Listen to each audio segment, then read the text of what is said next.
Merci beaucoup d'être venus aussi nombreux.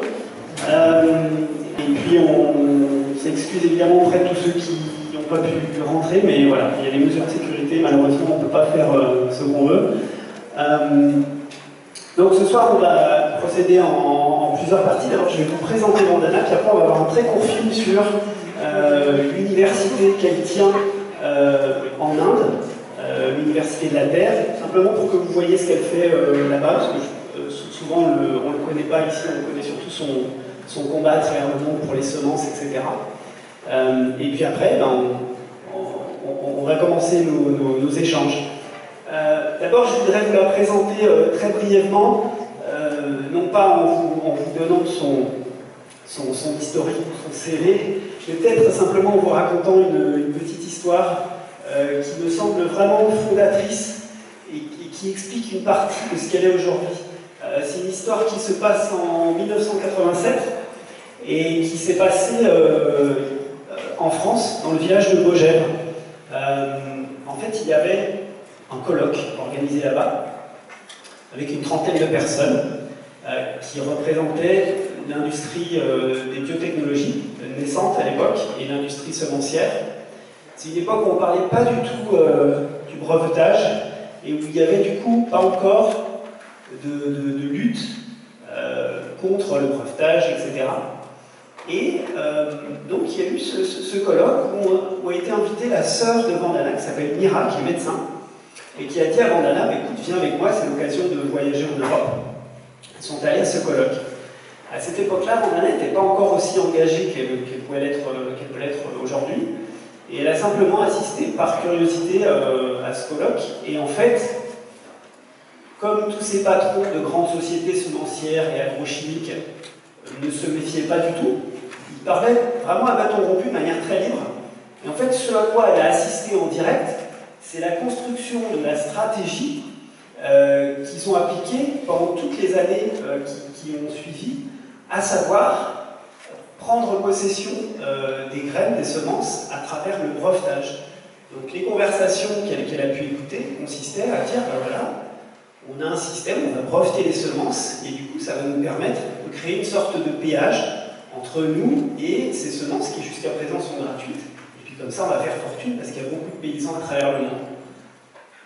À vrai dire, quand elle a entendu ça, ça l'a d'abord étonnée, après bouleversée, et puis dans la vue du retour en Inde, elle a commencé à bâtir une stratégie qu'elle vous expliquera tout à l'heure pour lutter contre ce phénomène. Et donc ça, depuis, elle s'est battue donc pendant plus de 30 ans sur ce terrain-là. En fait, elle a consacré ensuite toute sa vie à cette lutte, après vraiment avoir compris cette technique. Voilà, donc pour vous présenter Vandana Shiva, à qui on peut souhaiter la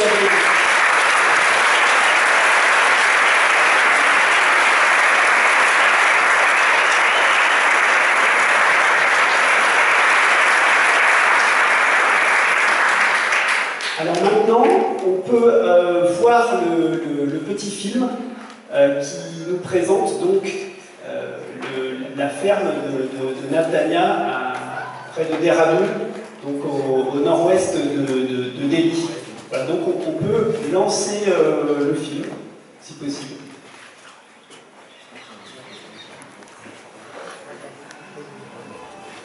Namaste, my name is Aditi and I work here at Navdanya's Beej Vidyapeeth, located at Navdanya's Biodiversity Conservation Farm here in Doon Valley.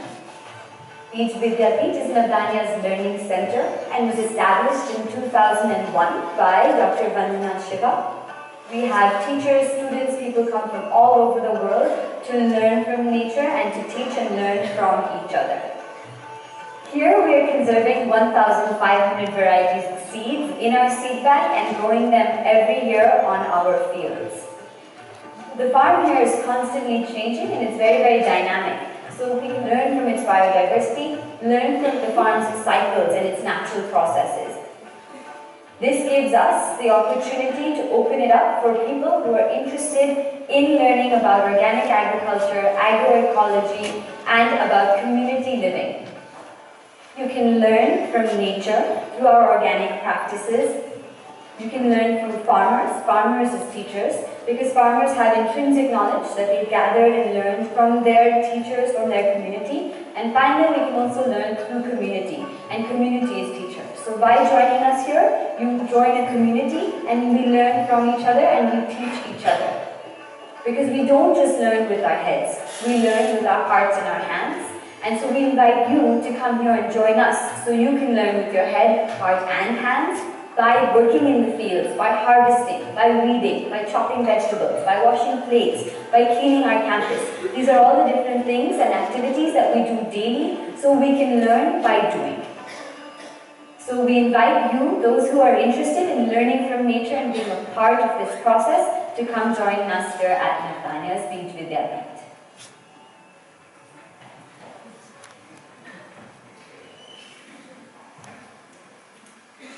Voilà, merci.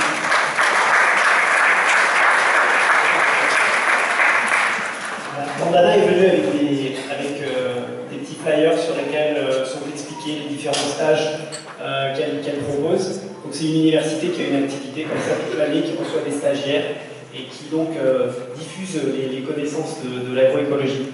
Avant de démarrer, je voudrais remercier Julie Sigoni, qui est notre traductrice ici, et qui va beaucoup nous faciliter la tâche, et voilà, qui fait ça librement pour nous. Donc on est très content d'avoir avec nous. Et avant de démarrer l'échange avec Vandana, on aimerait en fait savoir ce que vous êtes venu chercher dans cette conférence, parce que souvent c'est vrai qu'on parle d'1h30 sans se connaître, et là on aimerait savoir. Alors par contre, comme on est très très nombreux, je vais prendre 4 questions, si vous voulez bien, et je ne pourrais pas en prendre plus, et je vous demande vraiment, par égard pour notre traductrice et par égard pour le temps qu'on aille, pour qu'on puisse reprendre des questions ensuite, de faire des questions courtes, auxquelles donc, on pourra bien sûr répondre ensuite. Voilà, alors, il y a des micros qui se promènent. Est-ce que parmi vous, quelqu'un pourrait nous dire, voilà, là j'ai une main qui se lève. Oui.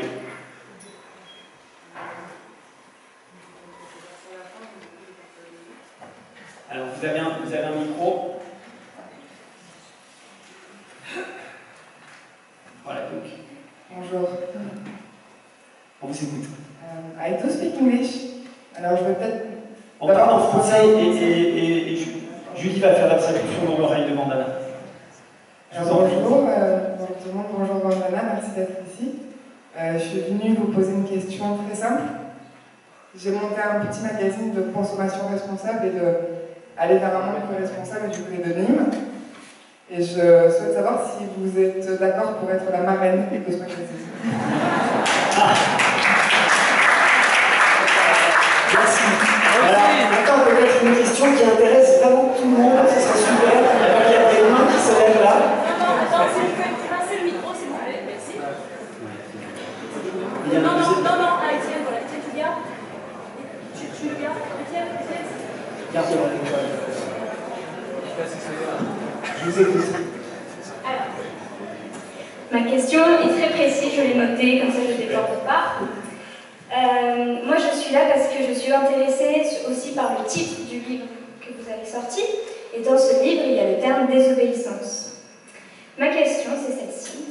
En cas d'illégalisation totale des semences de variétés anciennes, cautionneriez-vous, Vandana, un trafic illicite de semences et de denrées, à l'image du marché noir qu'on a connu pendant la Seconde Guerre mondiale en France? Super, merci. J'en profite pour vous dire qu'à la fin de la conférence, il y aura une séance de dédicace ici à l'entrée. Et j'en profite aussi parce que j'ai oublié de le faire pour me présenter. En fait, je suis l'auteur de ce livre qu'on a écrit sous forme d'entretien avec Vandana et qui s'appelle effectivement Pour une désobéissance créatrice, la question de Madame. Une troisième question peut-être? Ah, ici. Alors moi je suis venue pour demander à Vandana, est-ce qu'on peut gagner contre les multinationales et comment? Ok, ça c'est bien, c'est une question concrète. Voilà, alors maintenant, on va démarrer cet échange. Et en fait, je trouvais symboliquement que c'était bien de commencer simplement par une explication d'un mot qui peut paraître compliqué, peut-être compliqué justement pour nous mettre un petit peu à l'écart. Et ce mot, c'est brevetage. Et donc, je voudrais, Vandana, que vous nous expliquiez. I'd like you to explain us what is patenting and how can those firms, how can they patent seeds? Comment est-ce qu'une entreprise peut breveter, prendre possession d'une graine? The first use of the letter patent was when Columbus went with a piece of paper given by Queen Isabel and King Ferdinand. It was called a letter patent. Oui, donc le premier usage du mot patenting, qui est en fait le terme pour dire brevetage en anglais, c'est quand Christophe Colomb a eu de la part des rois espagnols, Isabelle et Ferdinand, une lettre qui s'appelait une lettre patente. C'est de là que vient la première utilisation du mot. And this basically allowed the takeover of all of the world. Columbus thought he was coming to India. He landed in the wrong place. That's why the Native Americans are called Indians. Oui, et c'est donc ça a été cette lettre était comme une autorisation de s'emparer de tout ce qu'il trouverait. Il croyait évidemment aller en Inde, mais il a atterri aux États-Unis, et c'est pour ça qu'on appelle les Indiens d'Amérique des Indiens. Now, Venice did have a patent law around the same time, but it was to train apprentices in skills. À l'époque, il y avait aussi une loi sur le brevetage, mais qui était en fait pour permettre l'apprentissage des apprentis. It was not a monopoly as much as ensuring that that apprentice went through the 7-year period of training and then went back to their country to practice glassmaking or ice-making or whatever was the art. C'était pas un monopole à l'époque, au contraire, c'était pour s'assurer que les apprentis, après leur période de formation de 7 ans, retournent dans leur pays et diffusent ce qu'ils avaient appris dans divers artisanats. Now, while the origins of this is Columbian colonization, during Industrial Revolution, they started to patent all kinds of things, and never the one who was an inventor. The people who took the patent were always the pirates. Ensuite, durant la révolution industrielle, on a commencé à breveter des inventions, et c'est jamais l'inventeur qui était le détenteur du brevet. Donc déjà, à l'origine, en fait, c'était du piratage. Like the first ginning machine was made by some blacksmiths, but it was some rich people who took the patent. Ginning, where you separate the seed of cotton from the fiber. Oui, je ne connais pas bien, pour séparer le coton de la fibre. Cette première machine a été inventée en fait par un noir, mais évidemment c'est des hommes blancs qui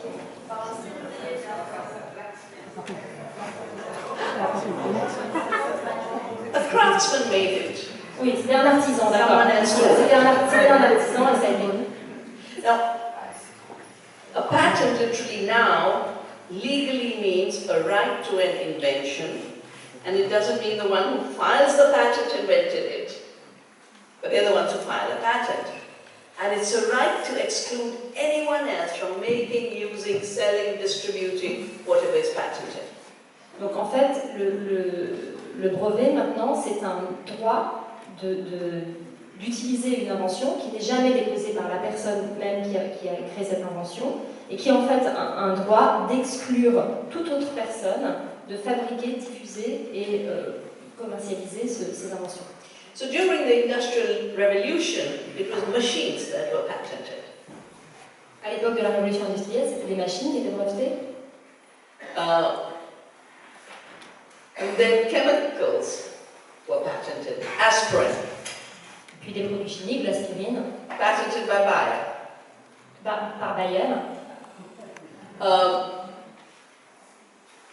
It's only when the new genetic engineering tools were evolved in university systems, not by the corporations, that the corporations started to get an idea, wow, we can patent life forms, we can patent seeds. And they started to talk about genetic engineering as a manufacture of life, as an invention of seed.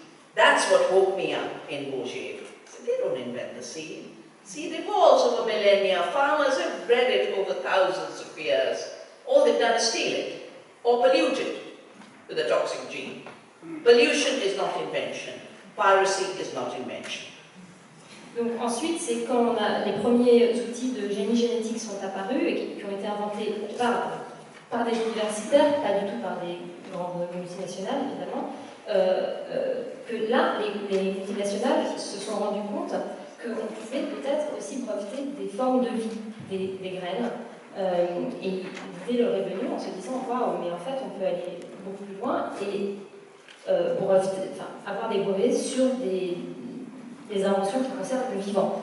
C'est ça qui m'a réveillée, parce que évidemment les semences et les formes du vivant n'ont pas été inventées, elles ont évolué pendant des millénaires. Donc en fait les breveter, ça revient tout simplement à les voler, ou alors à les polluer quand on les modifie génétiquement. Mais c'est tout ce que les inventions. So we managed to get laws passed. I worked with my government, I worked with our parliament to say these corporations want to do this. You've got to exclude plants and animals from patentability, they're not inventions. Donc elle a travaillé, j'ai travaillé avec pour essayer de faire passer des lois auprès de parlements pour qu'on exclue les plantes et les animaux du système du brevetage.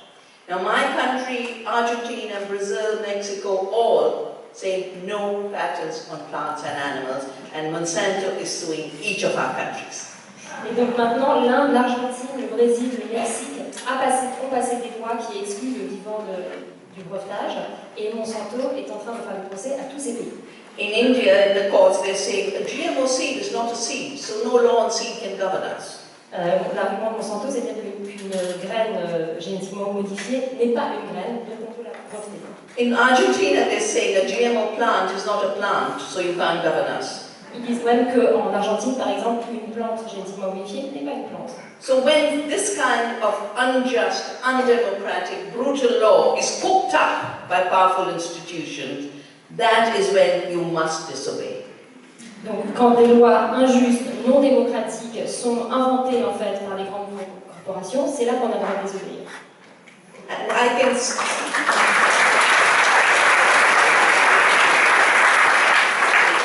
one thing is, I started Navdanya on this principle that we will disobey if such a law comes. We will not obey it. Elle a créé le mouvement Navdanya sur cette idée qu'on désobéira si jamais des lois comme ça passent. So far we've never had to disobey because we've managed to stop Monsanto from imposing Monsanto laws on our country. Jusque-là, ils n'ont pas eu à désobéir parce qu'ils ont réussi à empêcher Monsanto d'imposer ses lois sur l'Inde. But I think we have to be ready to obey higher laws. The law of the earth, the law of Gaia, the law of our humanity, and our duty to the earth and the future. And therefore, we must disobey any law that violates the rights of the earth and human rights. Mais il faut qu'on se tienne prêt à désobéir en cas où, et à n'obéir qu'aux lois supérieures, aux lois de la Terre, aux lois de Gaïa, aux lois de notre humanité. On a un devoir envers le futur de la planète, et dans ce cas-là, non seulement on a le droit, mais on doit les obéir.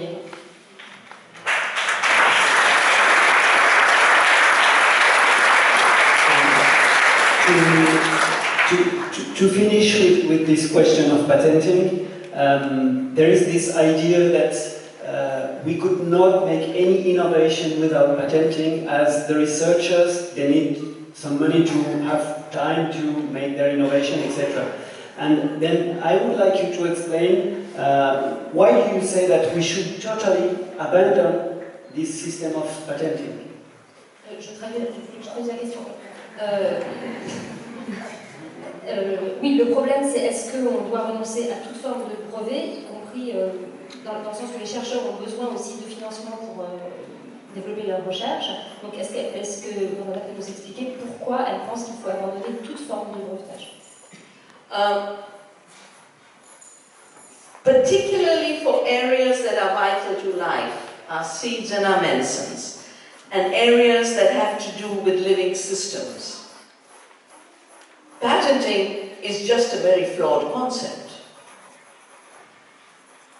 En particulier pour tout ce qui concerne les aires vitales de la vie, dont les graines, tout ce qui concerne les systèmes vivants, le brevetage est en fait un système complètement erroné.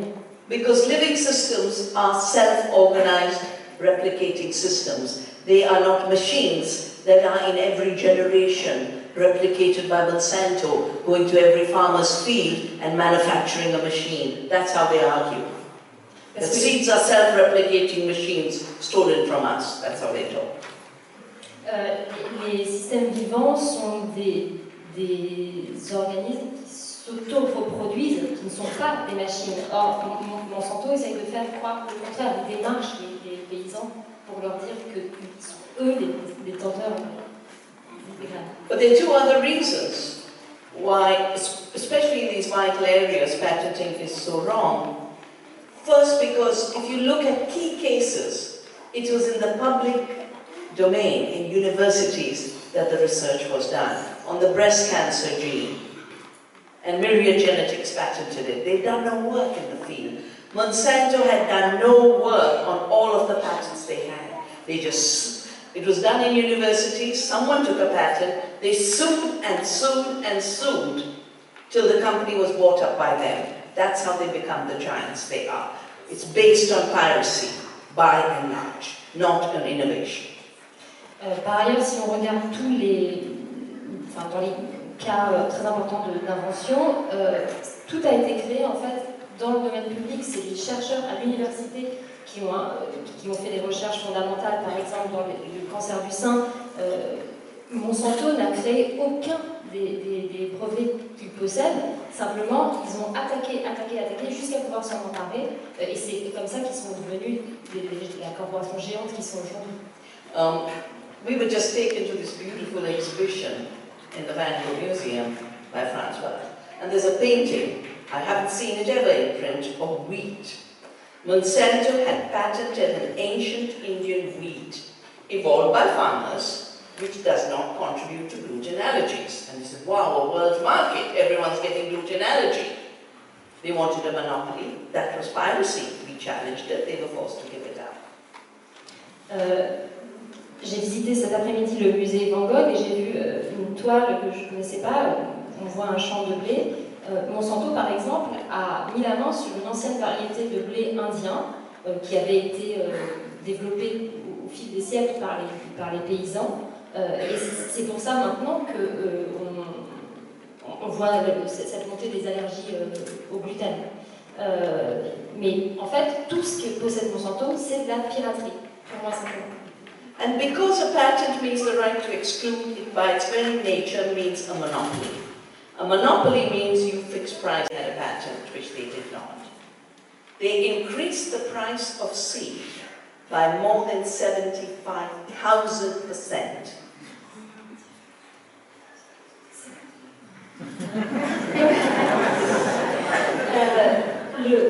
Parce qu'un brevet est synonyme d'un droit d'exclure les autres, ça permet en fait de fixer les prix qu'on veut. Par exemple, en Inde, bien que Monsanto n'ait pas le droit de le faire, ils le font quand même. Ils déclarent qu'ils ont des brevets alors qu'ils ne l'ont pas, et ils ont augmenté donc le prix du blé, de certaines semences, de 75 000%. 76 000%. No poor peasant can afford that kind of jump. They were pushed into taking the seed on credit by destroying alternatives. Farmers got into debt. 300,000 farmers have committed suicide. Patents on seed and patents in medicine mean seeds and medicines become so costly that eventually the patent regime becomes a regime of genocide. Bien sûr, aucun paysan indien ne peut se permettre d'acheter des semences avec un tel prix, donc ils ont dû prendre des crédits, ils se sont endettés. En Inde, on a eu plus de 300 000 suicides d'agriculteurs, de paysans. Donc les brevets en fait qui concernent les graines ou la médecine engendrent un système qui enfin, ça fait tellement monter les prix qu'à la fin, ça aboutit à un génocide. Just one more figure. Medicine in India for cancer treatment costs 10,000 rupees a month. Novartis, Ciba and Sandoz merged, was trying to impose a patent which was rejected by our courts, but the price would have jumped to 150,000 rupees a month. Donc en Inde, le traitement pour le cancer, ça coûte 10 000 roupies par mois. Monsanto a essayé d'introduire des brevets qui ont été rejetés par le Parlement, mais qui auraient porté le prix à 150 000 roupies par mois. And the same companies that sell the agrotoxins and chemicals are patenting the seed through agricultural biotechnology, and they're the ones who control the pharmaceutical industry and sell you a patented cancer drug after their poisons give you cancer. Les mêmes compagnies qui brevettent les agrotoxines et les insecticides, etc., et les brevetages sur les graines, ce sont eux aussi qui possèdent les laboratoires pharmaceutiques et qui vous vendent des traitements brevetés, évidemment, pour soigner le cancer que vous avez obtenu en mangeant leurs plantes modifiées. They've done no new research. They've got nothing beyond herbicide-tolerant and BT toxin crops. They've got no new medicine. It's the patent regime through which they are making money, not through innovation. Monsanto n'a jamais fait aucune innovation. La seule chose qui leur apporte de l'argent, c'est les brevets. Another question is, je vais la faire en anglais en français parce que Another question is about the specificity of France in the whole picture. You travel everywhere in the world to fight against GMO, and what you see is that we have a special role to play. We play a role in promotion of GMOs, and we also play a role in struggling against GMOs. La question que je pose, c'est que Vandana, en fait, en voyageant à travers le monde, à travers ses procès qu'elle mène un petit peu partout, et en allant par exemple en Afrique, où elle va conseiller les ministres qui ne savent pas trop quoi faire quand Monsanto arrive dans leur pays, Vandana a constaté qu'il y a une spécificité française au problème des OGM. Alors je lui pose cette question parce que nous, on vit en France, on ne s'en rend pas compte. Mais en fait, il y a à la fois des entreprises qui sont très favorables en France et à la fois une lutte qui est aussi plus forte qu'ailleurs, ici en France. So what's the specificity of France in this struggle against GMOs?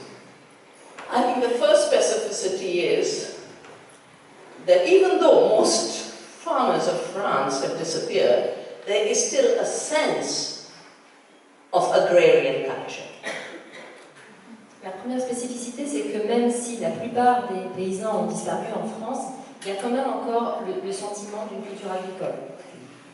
And I remember in 1993, when I was getting my Alternative Nobel Prize and I was going to Sweden, I stopped in Paris because this was when the GATT, which became the World Trade Organization, was pushing the intellectual property patenting agreements, agriculture as a free trade subject. France was the only European country understanding what it meant. Quand j'étais en route pour recevoir mon prix Nobel alternatif en 1993, j'ai fait étape à Paris sur la route de la Suède, et c'était au moment des négociations autour du GATT avec l'OMC qui concernait la propriété intellectuelle des graines et des semences. Voilà.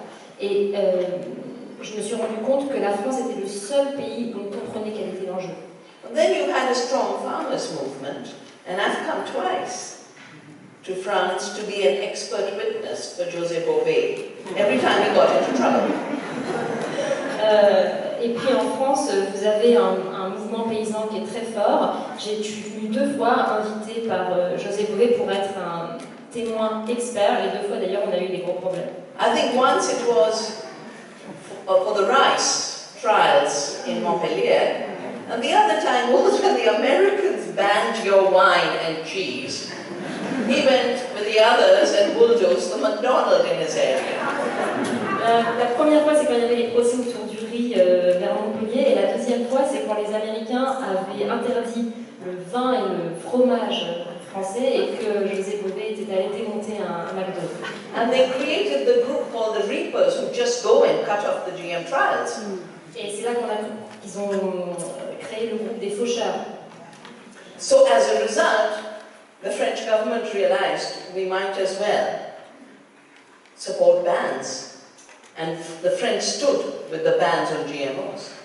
Et c'est là que le gouvernement français s'est rendu compte qu'il ferait mieux de soutenir en fait les interdictions des OGM, et depuis le gouvernement a pour l'instant toujours soutenu l'interdiction des OGM. And this in spite of the fact that there was a WikiLeaks, you might remember, where the US government said that the French are so against GMOs and they're stealing our market, and therefore we must have low-intensity warfare against France.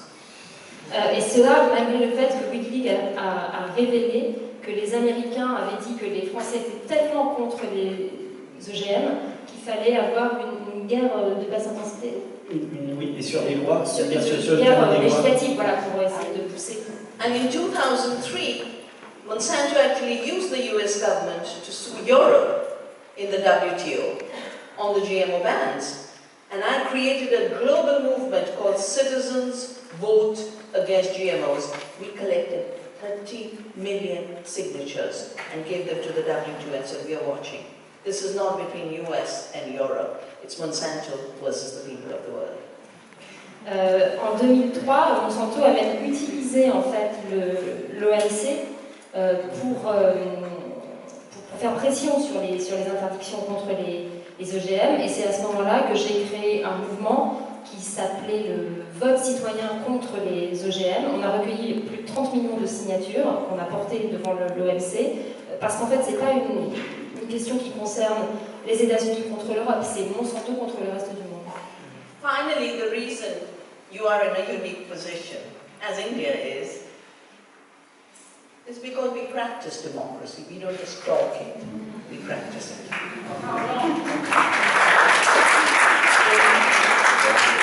Si la France est dans une position aussi unique comme en Inde, c'est parce que la démocratie, on la pratique, on ne fait pas qu'en parler.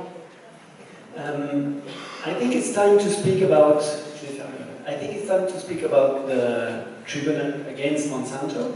We would like to know what are the basic rules of this tribunal, when will it be held, and is it a fictive one, is it a real one, who decided it? Donc je demande à Vandana en fait de nous parler du tribunal contre Monsanto qui va donc avoir lieu à La Haye, et de nous expliquer un petit peu les règles, comment ce tribunal s'est créé, etc. You know, when you ask me these questions, then I realize, oh my gosh, I saved seats because of Bourget in France. How did the tribunal come to be? 2 years ago, in Europe, the European Commission was passing a law that would have prohibited the use of any local varieties of seed. C'est marrant parce que quand vous me posez ces questions, quand j'ai commencé à m'intéresser à la protection des graines dans ce village en France, dans un budget. À Beaugève, dont on a parlé tout à l'heure. Et il y a 2 ans, en fait, la Commission européenne a commencé à essayer de passer des lois pour interdire toute variété locale de graines. So the European Parliament contacted me, and of course I did all the legal work with them, line by line, what was wrong with this law. But we also did a seed caravan from the biodiversity-rich countries, Greece, Italy, and we ended in France. Donc j'ai été conseillère auprès du Parlement européen pour revoir les lois ligne par ligne, mais on a aussi fait une caravane des graines qui a traversé l'Europe, de la Grèce, en Italie et jusqu'en France. And on the way, we stopped at a farm called Longomai. And the people of Longomai said, this company, Monsanto, is going beyond limits, and we should really put that to trial. Would you help?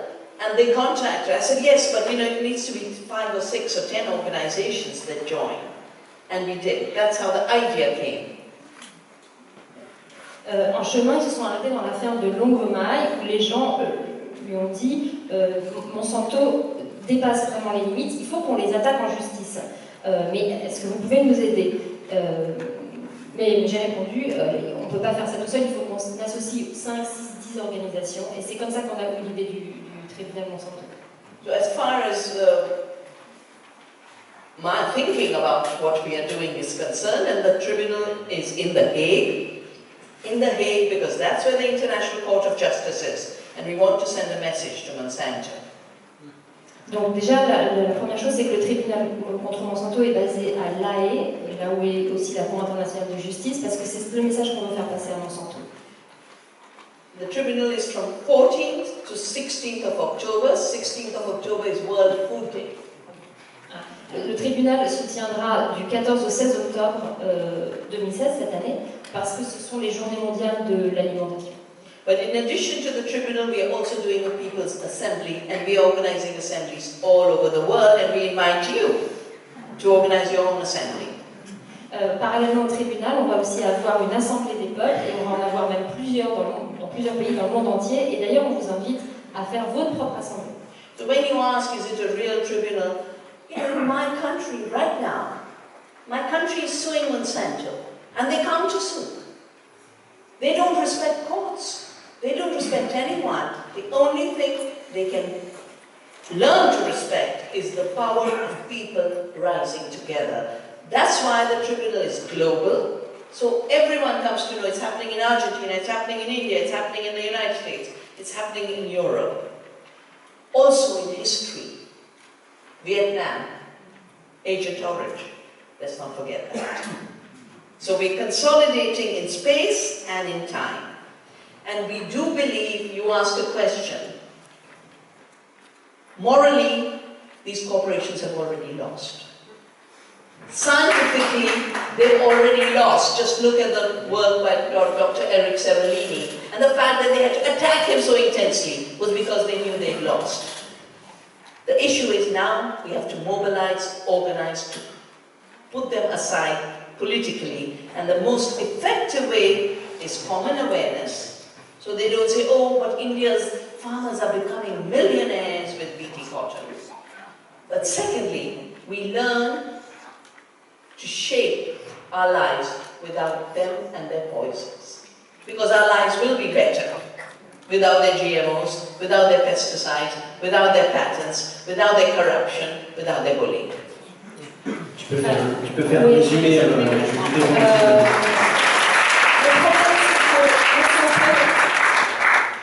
La question c'est est-ce que c'est un vrai tribunal? De toute façon, le problème c'est que Monsanto ne respecte rien, ne respecte pas les décisions de justice. La seule chose qu'il faut leur apprendre à respecter, c'est le pouvoir des peuples qui se dressent ensemble, en fait. C'est pour ça que ce mouvement est global, qu'il faut l'étendre à la fois dans le temps et dans l'espace. De toute façon, Monsanto a déjà perdu sur le plan moral, ils ont perdu sur le plan scientifique, et maintenant, ce qu'il faut, c'est leur faire perdre sur le plan politique. Et ça passe par une prise de conscience mondiale, en fait. Il faut qu'on apprenne aussi, nous, à concevoir nos vies sans eux et sans les poisons qu'ils essaient de nous vendre. So, at this level, what we would like to understand is what are the methods used by those chemical industries to take so much power. I mean, how do they influence farmers? Why do farmers choose sometimes GMO and not original seeds and free seeds? La question donc, que je pose à Vandana, c'est de connaître maintenant, d'aller un petit peu plus profondément dans les méthodes de lobbying de ces entreprises. En fait, comment ça se fait qu'aujourd'hui elles aient pris autant de pouvoir? Qu'est-ce qui fait que les fermiers, qui sont des gens sensés, c'est évident, à un moment donné, aient pu choisir ce qui a causé leur propre perte? C'est vraiment intéressant de pouvoir décrypter, démonter ce moteur et cette boîte noire du lobbying.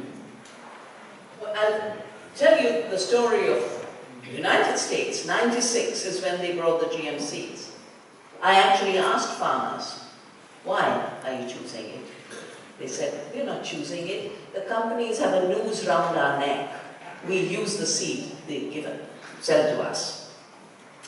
Ça a commencé en 96 aux États-Unis, l'utilisation des OGM, et je demandais aux paysans, aux agriculteurs, pourquoi vous choisissez d'acheter des graines OGM, et ils disaient, mais on ne choisit pas, en fait, les compagnies ont une baisse à corde autour du cou. In India, They locked every Indian seed companies into licensing arrangements so they couldn't sell anything but BT cotton, the GMO. En Inde, ils ont obligé toutes les compagnies à vendre uniquement des graines de coton BT, ce qui est le coton génétiquement modifié de Monsanto. And they went to villages and told farmers, at one go, hundreds of thousands of farmers, give up your primitive seeds, we'll give you seeds that make you millionaires. And farmers thought, oh, my neighbor will have it if they're taking it, how does it matter? But everyone had given up their seed in one season. En une seule saison, ils sont allés voir les villages en Inde, des milliers et des milliers de personnes, en leur demandant de renoncer à leurs semences traditionnelles, en échange de quoi ils leur donneraient des semences qui les rendraient millionnaires. Les gens se sont dit, bon, de toute façon, je ne risque rien parce que je pourrais toujours aller voir mon voisin et lui demander les graines qu'il aura gardées. Et le problème, c'est que tout le monde, en une saison, a donné ses graines. That's why we created community seed banks. And I'm so happy to tell you that this year, because local cotton seeds were available to farmers, 27% decline in Monsanto's GMO cotton. So when farmers have a choice, they make the right choice. C'est pour ça que j'ai créé une banque de semences et je suis très heureuse de vous annoncer que cette année, parce qu'on avait conservé des graines de coton locales, il y a eu 27% de refus auprès de Monsanto, parce que quand ils ont le choix, les paysans maintenant préfèrent les graines authentiques. J'ajoute qu'il y a donc un réseau de 120 banques de graines qui est donc animé par Navdanya, l'organisation de Vandana Shiva, et c'est à travers ces banques qui sont en réalité des banques vivantes, c'est-à-dire que ce sont les paysans qui gardent les graines, qui les reproduisent, qui en ramènent une poignée à la banque, etc. Donc c'est plus une bibliothèque, en fait on devrait parler de bibliothèque, mais c'est grâce à ce système d'échange de graines qui démultiplie de manière exponentielle les graines locales que Navdanya arrive à protéger autant de graines libres en Inde. Now, I will talk about someone that apparently had nothing to do with the seeds problem and the biochemistry, etc. It's Bill Gates. Many of us, we just see him as someone who is involved in computers, and some others, they see him as a philanthropic guy who is very, very generous. So I want to ask you, what is he doing in the biochemistry and in the seed industry, and what is his role in this lobbying question that we are talking about now? C'est une question en fait à propos de Bill Gates. Bill Gates, pour beaucoup de citoyens, en fait, c'est quelqu'un qui a fait beaucoup d'innovations dans le domaine de l'informatique, et puis ensuite c'est quelqu'un qui est devenu, qui est présenté par les médias comme l'homme le plus généreux au monde, qui donne toute sa fortune aux pauvres, etc. Et donc c'est une question qui apparemment n'a rien à voir avec ce dont on parlait à l'instant, alors que Vandana va nous l'expliquer, en fait cet homme-là il est vraiment au centre et à la clé de tout un système d'opacité qui favorise les OGM, le brevetage, et y compris sa fondation finalement œuvre à ses propres intérêts financiers et de lobbying. Well, if you thought Monsanto was doing the worst thing, sadly Monsanto is yesterday's problem. Tomorrow's problem is Bill Gates. Beaucoup de gens pensent que Monsanto fait ce qui peut se faire de pire. Malheureusement, Monsanto, c'est le problème d'hier. Le problème de demain, c'est Bill Gates. Not because he's an individual, but because they realize nobody likes corporations anymore. So might as well put a philanthropist out front. Tout simplement parce qu'il se présente comme un individu, en fait, parce qu'il a compris que les gens n'aiment plus les multinationales. Et donc, autant se présenter sous l'aspect d'un philanthrope. Every bit of his so-called philanthropy is designed to make GMO spread. Tout, en fait, ce qu'il appelle sa soi-disant philanthropie est conçu pour répandre un peu plus les OGM. In Africa, he is pushing chemicals and GMOs. En Afrique, il encourage les OGM et les pesticides. through something called the Alliance for the Green Revolution in Africa. It's for the Green Revolution in Africa. À travers quelque chose qui s'appelle l'Alliance pour la Révolution verte en Afrique.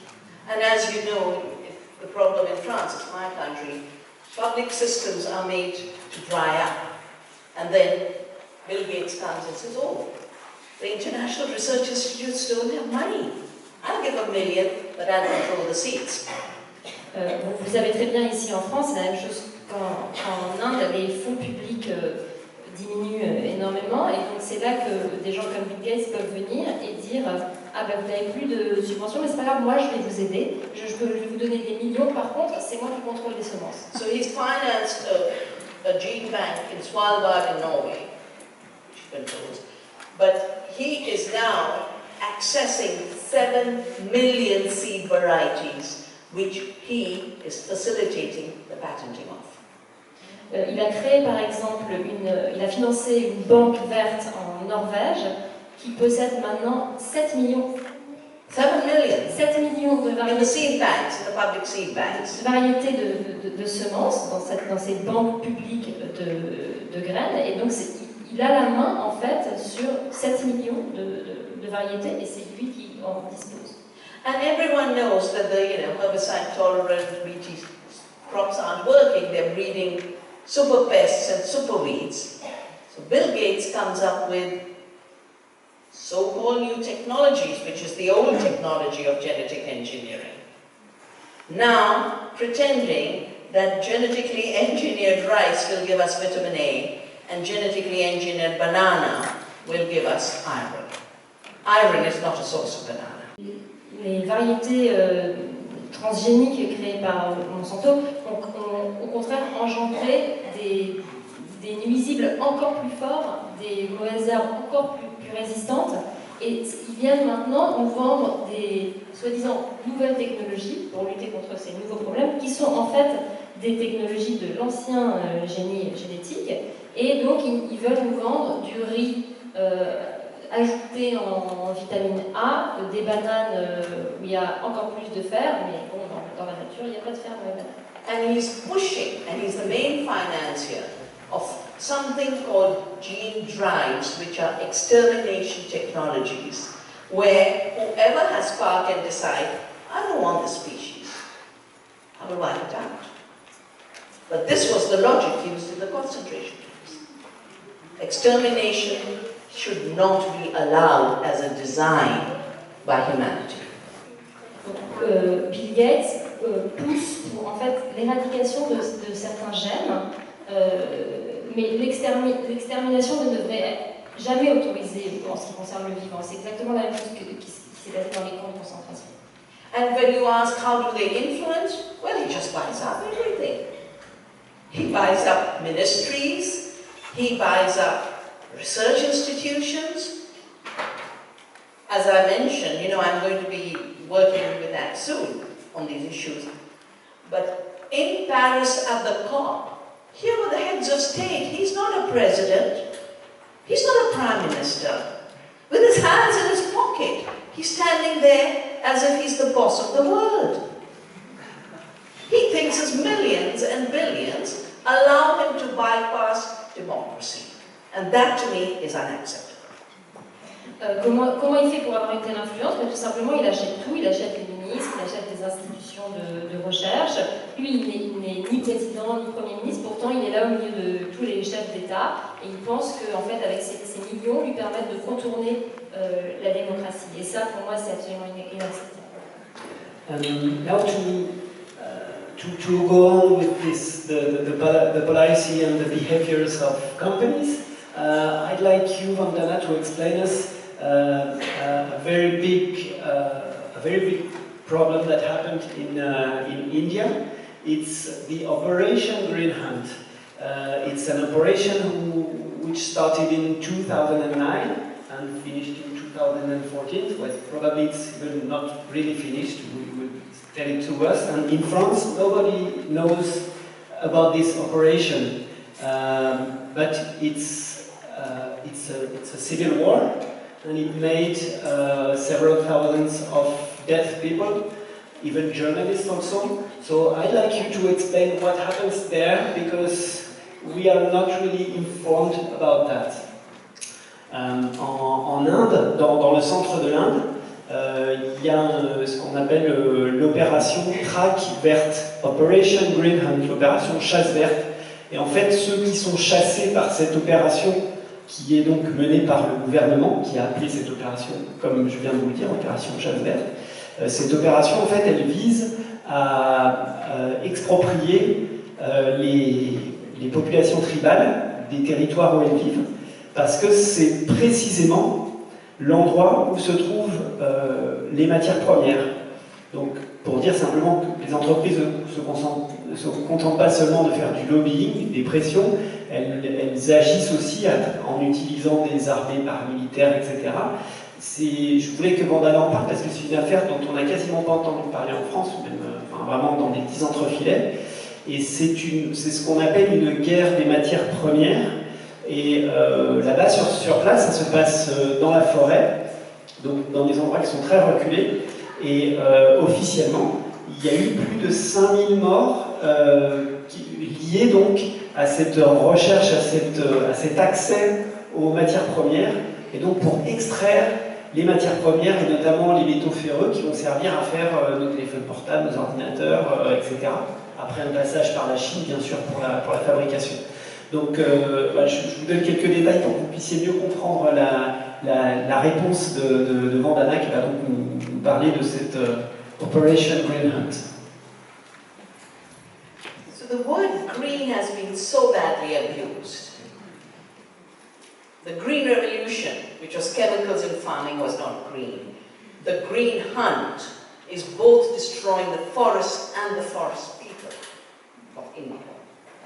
Ce mot vert, on en a tellement abusé. On a parlé de la révolution verte, qui était en fait pour répandre massivement des insecticides et des produits chimiques. Et là, cette chasse verte, c'est en fait une chasse contre la forêt et les habitants de la forêt. The tribal people have been living in the forest and they fought off the British. The British could never ever colonize them. Ces gens, ces tribus qui vivent dans la forêt en Inde, n'ont jamais été colonisés. Ils se sont battus contre les Anglais et on n'a jamais pu les coloniser. And in 1996, we worked on a law called tribal self-rule, that the final decision about what happens to the minerals and forests and rivers in a tribal area will be decided by the tribal community, not by the government, not by a corporation. En 1996, on a travaillé sur une loi qui concerne l'autodétermination des peuples tribaux pour faire en sorte que tout ce qui concerne les minéraux, les forêts, les rivières de cette région-là soit décidé par les populations locales et pas par le gouvernement. But 95 was the year of WTO, where corporations felt that they could get any resource anywhere and it should be theirs. Sauf qu'en 1995, c'est l'année où l'OMC a décidé qu'en fait, les grandes corporations pouvaient avoir accès à toutes les ressources sans limite et que tout pouvait leur appartenir. And part of what corporate globalization does is increase the appetite of resources limitlessly. Et ce que fait en fait, ce que font ces grandes multinationales, c'est d'accroître l'appétit pour les ressources primaires de façon illimitée. Look at this amazing building, or all of this town. It's been standing for hundreds of years, but can you imagine if every building had been demolished every 2 years, as they are done nowadays, how much steel and how much cement would be needed? Regardez par exemple ce vieux bâtiment, le même toute la ville d'ailleurs, qui a traversé des siècles. Imaginez qu'à la place, ils aient été démolis tous les 2 ans pour les reconstruire et les remplacer. Imaginez combien d'acier et de ciment il aurait fallu. And the food, all the food packaging is either plastic or aluminium. Aluminium, the biggest use is now in food packaging. Si vous regardez l'alimentation par exemple, tous les emballages c'est du plastique ou de l'aluminium. Maintenant la plus grande consommation d'aluminium c'est pour les emballages alimentaires. Steel comes from iron ore, aluminium comes from bauxite. All of these lie in these tribal areas. Le fer et l'aluminium viennent de matières premières qui sont toutes dans ces régions-là. So when the tribals started to exercise their rights according to the 96 law, and I was there for witness 2 or 3 times when they think, and it's beautiful, they discuss for 3 days, but they dance all night, and then they discuss and they think, what will it mean for our children? What will it mean for our ancestors? What will it mean for our forests? What will it mean for our rivers? And by and large, when you think of all of that, you don't want a mine in your area. You say no. Donc, les tribus ont décidé d'exercer leurs droits, comme prévu par cette loi de 1996. J'ai assisté à leur discussion, c'était magnifique, ils discutent pendant 3 jours, ils dansent toute la nuit, et les questions qui se posent, c'est qu'est-ce que ça va impliquer pour nos enfants, pour nos ancêtres, pour nos forêts, pour nos rivières. Et évidemment, quand vous posez ces questions-là, eh ben, vous décidez que non, on ne peut pas extraire sous le sol. That's when the corporate grab of resources was militarized. And Operation Green Hunt was an aspect of it. In these areas, there's really a civil war going on. There are large numbers of paramilitary forces. And now the tribals are armed. Because how else will they survive? Donc c'est à ce moment-là en fait que le gouvernement a lancé cette opération chasse verte, qui en fait est une véritable guerre civile. Maintenant, les tribus ont des armes parce que... Ah oui, les tribus sont armées parce que sinon elles ne pourraient pas résister en fait, elles ne pourraient pas survivre. Entire villages are getting erased. Women are being raped on a large scale.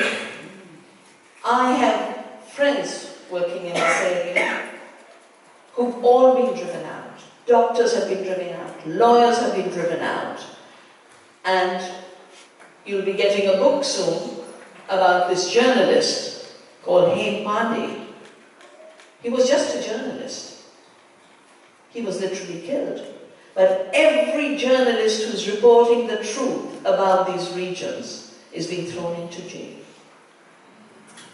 Il y a eu des villages entiers qui ont été rasés, des femmes qui ont été violées. J'ai beaucoup d'amis qui étaient médecins ou avocats qui ont en fait été chassés de cette zone. Et bientôt va sortir un livre par un journaliste. En fait, c'est un livre à propos d'un journaliste qui s'appelle Hem Chandra Pandey, qui est un journaliste qui est allé là-bas pour témoigner de ce qui s'y passait et qui effectivement a été assassiné sur place. Et donc, c'est un livre qui va être publié chez Actes Sud. Et moi, j'ai découvert en fait cette affaire grâce à Vandana et on a décidé d'en faire un livre simplement pour témoigner parce que c'est vrai qu'on trouve qu'en France, il y a très très peu d'articles à propos de cette affaire alors que ça nous touche directement. C'est-à-dire que ça participe à la fabrication de biens de consommation qu'on utilise, moi, Vandana, tout le monde, parce qu'on en a besoin pour notre travail. Et donc voilà, donc il y a un livre qui va sortir peut-être cet hiver sur cette affaire, quoi. I would also add that what the tribal regions of India are teaching us is that this path based on greed and violence must militarize the planet. It cannot leave peaceful societies.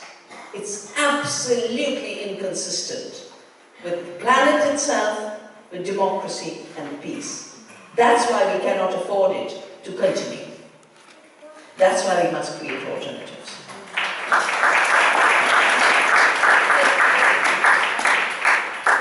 Ce que nous enseignent ces régions tribales de l'Inde, c'est que toutes ces corporations qui sont fondées sur le profit et l'avidité sont obligées à un moment de militariser la planète pour leur propre intérêt. Et donc ça va absolument à l'encontre de l'intérêt de la planète, de la démocratie, de la paix même, et c'est pour ça qu'il faut absolument créer des alternatives. Alors, les alternatives, c'est justement ce qu'on va aborder tout de suite. C'est la dernière partie de nos conférences. Après, on va faire aussi un échange pour que vous puissiez poser vos questions, bien sûr. Mais l'idée maintenant, c'est d'essayer de voir quelles sont les solutions pour changer de paradigme et pour éviter toutes les horreurs qu'on vient de décrire. So Vandana, I want to ask you, do you think that even in our countries, in Europe, do you think that the reverse of small-scale food production, small-scale farms, is it a realistic option to change the system? Because when you travel across France, you see very, very large fields everywhere. And when you see those fields that are so many, so numerous, it's difficult to imagine that it will change enough rapidly. Well, you may think, people may think that it's good in the talks to talk about small-scale farming, but that it's not very realistic.